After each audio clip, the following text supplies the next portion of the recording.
चलिए बात करते हैं rule 10A of CGST rules की। एक इम्पॉर्टेंट रूल है और न्यू रूल है ये। देखिए, अगर कोई व्यक्ति अपने रजिस्ट्रेशन के लिए अप्लाई करता है GST पोर्टल पे, तो उसे अपनी बैंक अकाउंट डिटेल्स देनी होती थी। ये बैंक अकाउंट डिटेल्स देने में थोड़ी सी रिलैक्सेशन दी गई है कि जब आप रजिस्ट्रेशन के लिए अप्लाई कर रहे हैं तो इमीडिएटली आपको बैंक अकाउंट डिटेल्स नहीं देनी।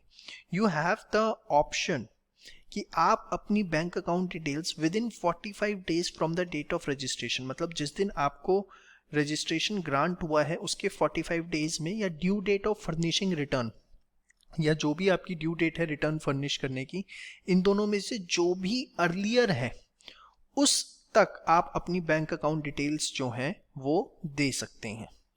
इसके बाद एक क्लैरिफिकेशन आई है।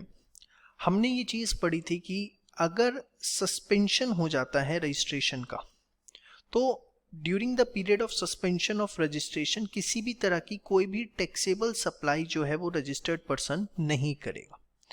तो इसका मतलब ये नहीं है कि वो सप्लाई नहीं कर सकता। यहाँ पर एक क्लैरिफिकेशन डिपार्टमेंट ने इशू किया कि ऐसा नहीं है कि वो सप्लाई ही नहीं कर सकता। It means registered person shall not issue the tax invoice. वो टैक्स इनवॉइस इशू नहीं करेगा during the period of suspension. तो नो टैक्सेबल सप्लाई का मतलब क्या है वो उन्होंने बताया कि shall not issue the tax invoice. ठीक है, तो बहुत ही सिंपल सी चीज एकदम।